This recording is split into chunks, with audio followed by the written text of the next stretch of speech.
തന്റെ ഫാത്തിമയുടെ ഖബറിന്റെ ചാരത്ത് പോയിരുന്നിട്ട് അലിയാർ തങ്ങൾ അസ്സലാമു അലൈകി യാ ഫാത്തിമ, ഫാത്തിമ ബീവിയോട് സലാം വിളിച്ചു.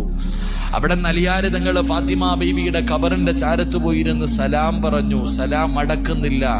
അലിയാർ തങ്ങൾ ചോദിച്ചു, ഫാത്തിമ എന്നോട് പിണങ്ങിയോ ഫാത്തിമ? എന്തേ നീ എന്റെ സലാം അടക്കാത്തത്? മണിയറയിൽ പിണങ്ങിക്കിടക്കുന്ന, കിടപ്പറയിൽ പിണങ്ങിക്കിടക്കുന്ന ഭാര്യയുടെ പിണക്കം മാറ്റുന്നത് പോലെ അലിയാർ തങ്ങൾ തന്റെ ഭാര്യയുടെ ഖബറിന്റെ ചാരത്ത് ഒന്നാമത്തെ രാത്രി പോയിരുന്നിട്ട് ചോദിക്ക, എന്തേ ഫാത്തിമ നീ എന്റെ സലാം അടക്കാത്ത? എന്നെ മറന്നു ഫാത്തിമ? വീണ്ടും സലാം പറഞ്ഞു. സലാം അടക്കണില്ല. അലിയാർ തങ്ങൾ ചോദിക്ക, എന്തേ നീ എന്നോട് പിണങ്ങേ? മടക്ക് ഫാത്തിമ, എന്നെ മറന്നു പോകല്ലേ ഫാത്തിമ? രണ്ടാമതും സലാം പറഞ്ഞിട്ട് മടക്കാതെ വന്നപ്പോ അലിയാർ തങ്ങൾ ഫാത്തിമ ബീവിയുടെ ഖബറിന്റെ മുകളിൽ കൈവച്ചിട്ട് ആ ഖബറിനോട് ചോദിച്ചു, അലിയാർ തങ്ങൾ ഖബറെ, എന്റെ ഫാത്തിമയുടെ വിശേഷമെന്താ? എന്റെ ഫാത്തിമയുടെ വിശേഷമെന്താ? എന്റെ ഫാത്തിമ ആരെന്നറിയോ?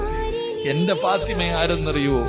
കല്യാണത്തിന്റെ ഒന്നാമത്തെ രാത്രി മണിയറയ്ക്കകത്ത് ചിരിക്കുന്ന മുഖത്തോടെ കേറി വന്ന എന്നോട് ഖബറിനെ കുറിച്ച്, ഖബറിന്റെ ഏകാന്തതയെ കുറിച്ച്, ഖബറിന്റെ ഞെരുക്കത്തെ കുറിച്ച്, ഖബറിന്റെ അദാബിനെ കുറിച്ച് എനിക്ക് പറഞ്ഞു തന്നവളാ എന്റെ ഭാര്യ.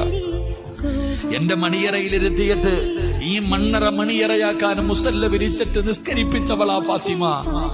ആ ഫാത്തിമയാണ് നിന്റെ വയറിന്റെ അകത്ത് കിടക്കുന്നത്, ഈ ഖബറിന്റെ അകത്ത് കിടക്കുന്നത്.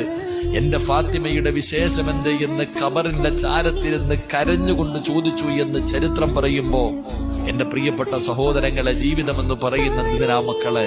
അതുകൊണ്ട് എന്റെ പ്രിയപ്പെട്ട ഉപ്പ